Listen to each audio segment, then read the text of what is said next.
Halo semuanya, selamat datang kembali di dunia 1000 besar. Apa yang menantinya di episode 46 kali ini? Yuk langsung kita simak. Di episode sebelumnya, Hudu membawa 9 peserta ke tempat pengujian bakat.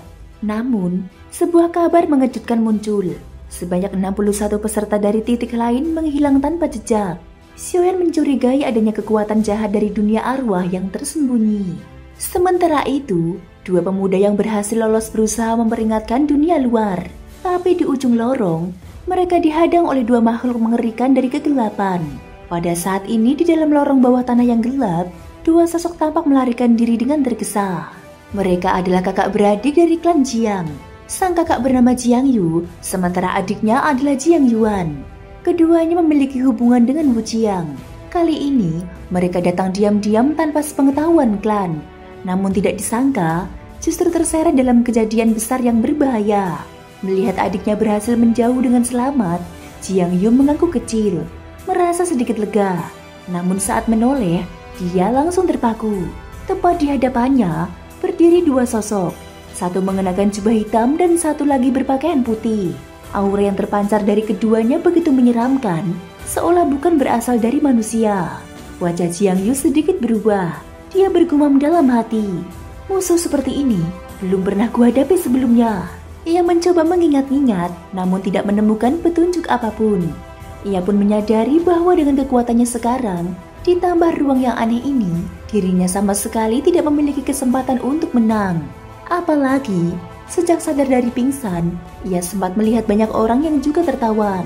Jelas bahwa mereka bukan satu-satunya korban. Ini bukan kebetulan. Ini adalah konspirasi. Tanpa berpikir lama, Jiang Yu menggertakkan gigi, lalu menghindari serangan 2 sosok itu dan segera berbalik arah, melarikan diri ke jalur yang berlawanan dari adiknya. Siapa sebenarnya makhluk-makhluk ini? Ia bergumam sambil berlari. Apakah mereka berasal dari ras jahat luar wilayah? Tetapi aura mereka tidak serupa.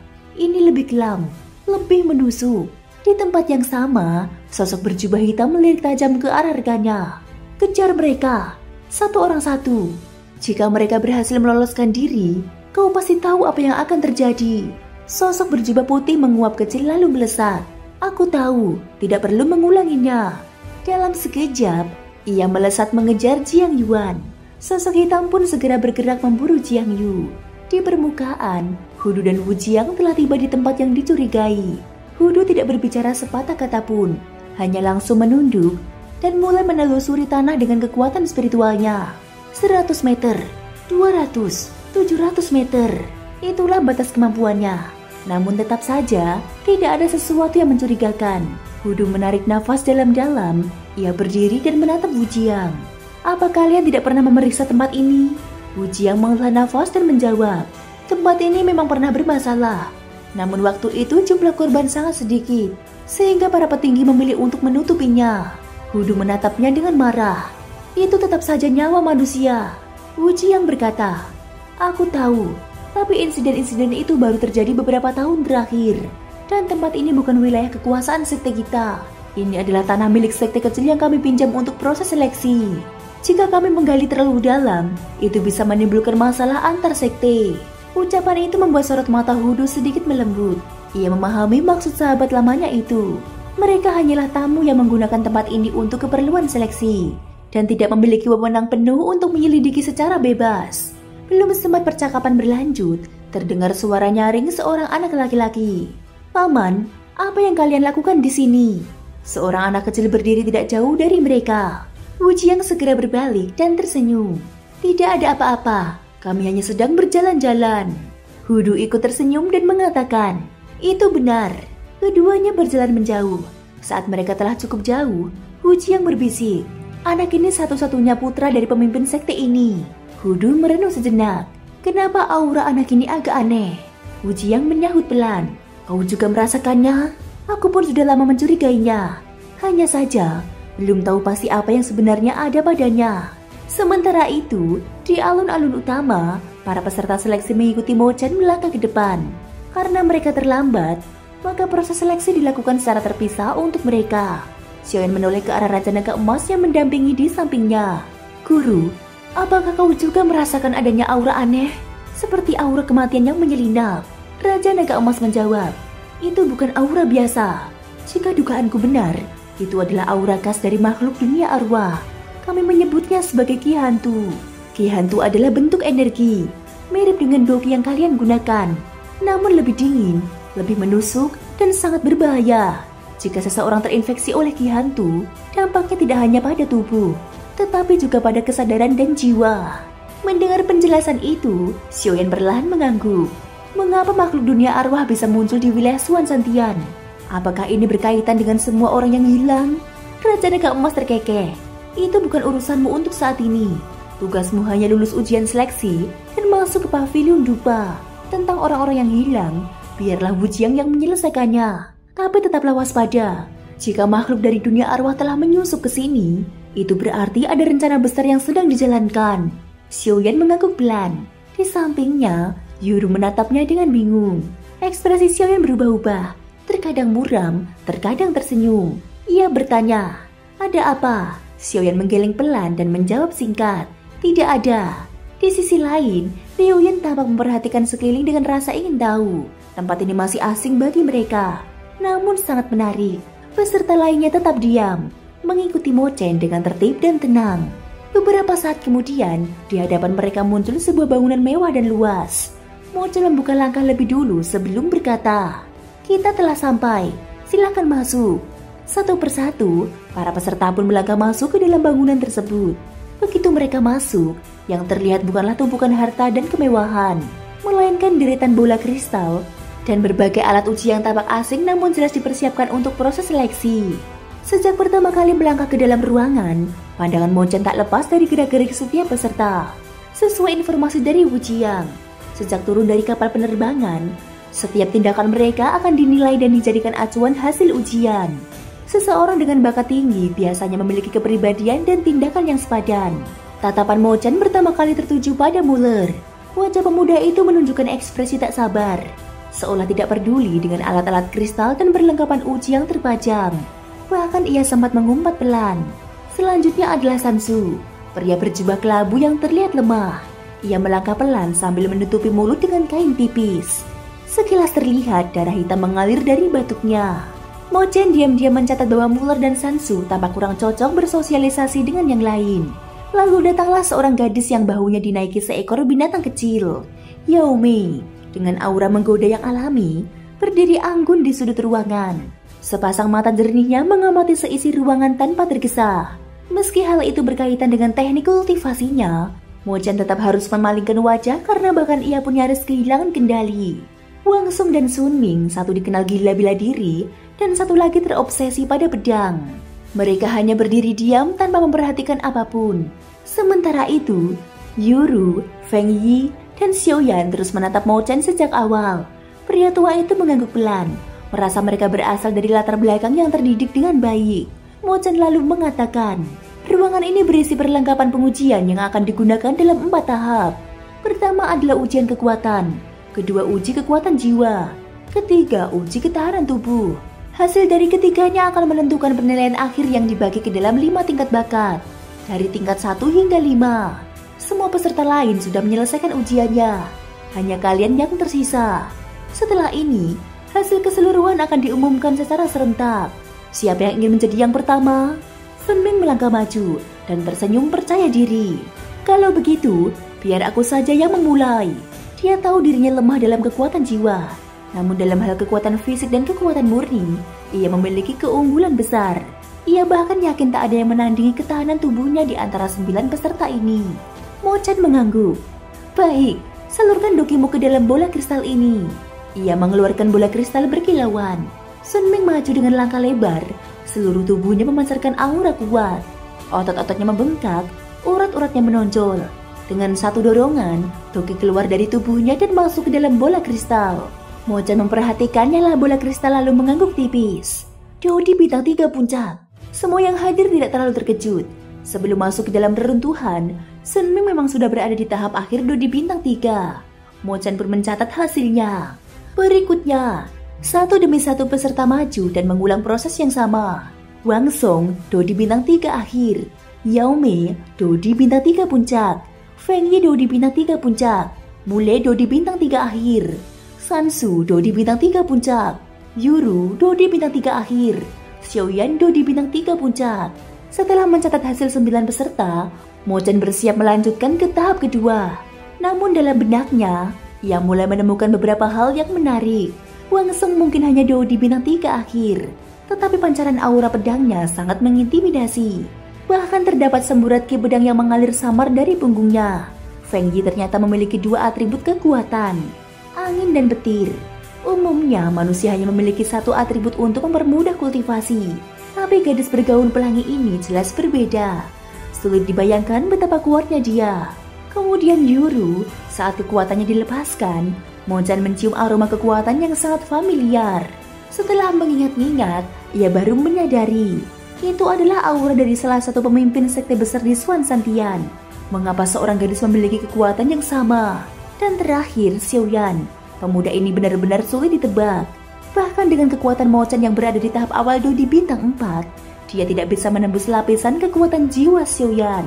Meski Mo Chen bukan ahli pertarungan frontal, keahliannya dalam seni pengendalian boneka seharusnya cukup tajam untuk menilai lawan.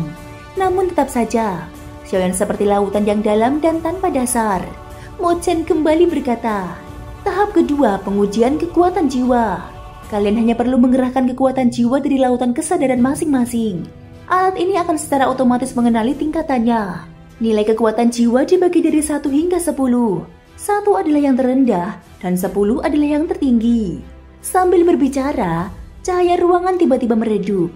Sebuah mutiara mungil yang memancarkan cahaya halus muncul di tangan Mo Chen. Melihat benda itu, Liu Yin berseru, "Itu mutiara penarik jiwa." Xiaoyan bermenoleh dengan penasaran. Mutiara penarik jiwa, Liu Yin menjelaskan dengan serius. Itu adalah alat yang biasa digunakan oleh sekte-sekte besar untuk menguji bakat murid mereka. Konon, manik ini sangat berharga. Di benua Dodi, siapapun yang terlahir dengan energi Doki, bahkan tanpa melatih kekuatan jiwa secara khusus, pasti akan memiliki kekuatan jiwa dalam jumlah tertentu. Hanya saja, besar kecilnya kekuatan jiwa itu berbeda tergantung individunya, dan kebanyakan orang tidak menyadarinya. Xiaoyan mengangguk perlahan, teringat sesuatu dari masa lalunya. Saat di benua Doki, Xiaoyan hanya tahu bahwa tingkatan jiwa para alkemis mereka adalah alam fana, alam spiritual, alam surgawi, dan alam kaisar. Setiap alam dibagi menjadi 3 tingkatan kecil, yaitu alam awal, alam tengah, dan alam kesempurnaan agung. Alam spiritual dapat memurnikan ramuan tingkat 8, alam surgawi dapat memurnikan ramuan tingkat 9, dan alam kaisar dapat memurnikan ramuan tingkat kaisar. Baru saja ia hendak melangkah maju untuk melakukan pengujian, Wang Song dan beberapa lainnya tiba-tiba maju mendahului, memberi isyarat dengan mata agar Xiaoyan menunggu sebentar. Melihat itu, Xiaoyan hanya tersenyum dan mengangguk. Mo Chen mulai menyebut hasil. Wang Song, kekuatan jiwa 4. Wang Song tampak tenang, seolah sudah menduga hasil ini sejak awal. Baginya, kekuatan jiwa bukanlah fokus utama. Pedang di punggungnya jauh lebih penting. Sun Ming, kekuatan jiwa 3. Wang Song terkekeh dan memandang Sun Ming. Kau bahkan lebih lemah dariku dalam hal ini. Namun Sun Ming hanya tertawa santai dan menjawab, kekuatan jiwa bukan bidangku. Aku lebih cocok bertarung langsung di medan tempur. Ia melanjutkan dengan nada bergurau. Meskipun kekuatan jiwamu lebih tinggi, bukan berarti kau lebih hebat dariku. Bagaimana kalau kita bertarung lagi? Wang Song langsung diam. Meskipun seorang fanatik pedang, dia sangat memahami kekuatan brutal Sun Ming yang memiliki garis keturunan bertarung gila. Dalam pertempuran, Sun Ming bahkan bisa mengabaikan cedera demi kemenangan. Sementara itu, Mo Chen terus menyebut nama satu persatu. Muller, kekuatan jiwa 5. Sensu, kekuatan jiwa 5. Yao Mei, kekuatan jiwa 6. Liu Yin, kekuatan jiwa 6. Feng Yi, kekuatan jiwa 7. Yuru, kekuatan jiwa 7. Mo Chen menggeleng pelan setelah melihat hasil itu. Meskipun nilai 7 sudah sangat baik, untuk mendapatkan peringkat bakat tingkat 5 terbaik, paling tidak dibutuhkan kekuatan jiwa bernilai 8. Ia pun menghela nafas, tampak kecewa dengan hasil sementara tersebut. Xiaoyan maju perlahan dan menatap Mo Chen. Seniormu, aku belum melakukan pengujian. Sadar bahwa ia lupa memperhitungkan satu orang, Mo Chen pun menepuk dahinya dan tertawa. Kupikir semuanya sudah selesai. Maaf, kebiasaan jelekku. Ayo, silakan langsung saja. seperti yang lainnya tadi. Xiaoyan menutup mata dan mulai menyalurkan kekuatan jiwa dari lautan kesadarannya ke arah mutiara penarik jiwa. Ruangan yang semula gelap mendadak disinari cahaya terang saat kekuatan jiwa yang kuat mengalir dari tubuhnya. Mo-chan yang melihat itu terkejut dan langsung mengubah sikapnya menjadi serius, menatap bola cahaya di tangannya dengan seksama. Muller yang menyaksikan ini sangat tidak senang dengan perilaku Xiaoyan. Dia bersungut kesal dari belakang. Berpura-pura misterius. Wang Son pun juga berkata, Xiaoyan ini, kenapa rasanya kekuatan jiwanya sedikit meningkat? Feng Yi menyipitkan mata, berbicara dengan nada terkejut. Ku dengar, selain kekuatan jiwa Xiaoyan yang kuat, dia juga seorang alkemis tingkat 1 tingkat kaisar. Dulu, Feng Yi meragukan kabar itu, tapi melihat dengan mata kepala sendiri sekarang, keraguannya mulai luntur. Ia pun menatap Xiaoyan dengan ekspresi berbeda, seolah telah membuat keputusan dalam hatinya. Sun Ming juga terlihat penasaran. Aku penasaran, berapa poin yang bisa dicapai Xiaoyan kali ini? Yao Mei menjawab santai sambil mempermainkan jarinya. Menurut spekulasiku, karena Feng Yi adalah jiwa tingkat kaisar, kekuatan jiwa Xiaoyan jauh lebih kuat daripada miliknya. Jadi tidak mengherankan jika nilainya 8. Perkiraan itu disambut dengan decak kagum oleh yang lain. Mo-chan masih menatap bola di tangannya. Angka mulai muncul cepat, tidak seperti sebelumnya yang lambat. 8. Teriakan Mo-chan membuat semua mata tertuju pada bola kristal. Namun Xiaoyan belum selesai. Ia kembali menyalurkan kekuatan jiwanya ke dalam bola tersebut, mengerahkan semua yang ia miliki. Mo-chan belum sempat bergembira saat melihat angka itu mulai berubah lagi. 9. Angka di atas bola berubah menjadi 9, membuat Mo-chan terkejut hingga berseru keras. Yuru yang paling peka pun segera menunjuk ke arah bola. Itu belum selesai. Xiaoyan yang awalnya hendak membuka mata tiba-tiba terkejut. Sebuah kekuatan dari dalam inti kesadaran jiwa tubuhnya bergerak sendiri, menyerbu ke dalam mutiara penarik jiwa. Mo-chan belum menyadari perubahan itu. Namun saat kekuatan tersebut menyatu dengan bola, angka di atasnya kembali berubah. 10. Mo-chan terbelalak, menatap lekat-lekat simbol mencolok berupa angka 10 yang terpampang pada mutiara penyerapan jiwa di tangannya. Lalu berseru dengan suara tak percaya. Mustahil. Ia bergumam dengan wajah pucat. Ini adalah jiwa penuh. Pada saat itu, simbol 10 di atas mutiara penyerapan jiwa tampak begitu menyilaukan. Bahkan ruangan yang semula gelap kini seolah diterangi cahaya seperti awan di langit. Xiaoyan perlahan membuka matanya, lalu terbatuk keras. Ia mengusap dada dan menarik nafas panjang. Ketika angka pada mutiara penyerapan jiwa melonjak ke angka 8, sebenarnya dia baru menggunakan separuh kekuatan jiwanya. Namun setelah berpikir sejenak, dia memutuskan untuk menuangkan sisa kekuatan jiwanya, dan hasilnya angka pun melonjak ke 9. Tepat ketika Xiaoyan hendak membuka mata dengan perasaan puas, tiba-tiba inskripsi ilahi yang melayang tenang di dalam inti kesadaran jiwanya mulai bergetar hebat. Arus kekuatan dahsyat pun langsung mengalir menuju mutiara penyerapan jiwa di tangan Mo-chan. Mutiara penyerapan jiwa yang semula hanya menunjukkan angka 9, kini kembali memancarkan cahaya terang. Cahaya 9 warna menyilaukan perlahan menyebar dari mutiara penyerapan jiwa di tangan Mo-chan, menerangi seluruh ruangan. Menurut standar pengujian sebelumnya, selama mutiara penyerapan jiwa memancarkan 2 atau lebih warna cahaya, bahkan hanya seberkas saja, maka itu sudah menandakan bahwa orang yang diuji memiliki kekuatan jiwa tingkat 8. Tapi saat ini, cahaya 9 warna begitu mencolok. Mo-chan menatap permukaan mutiara itu dengan nafas yang tertahan, lalu bergumam pelan. Hanya ada satu kemungkinan. Xiaoyan menoleh, menyadari perubahan ekspresi pada Mo-chan. Namun ia justru melihat mata pria itu sedikit basah. Seniormu, apakah kamu tidak apa-apa?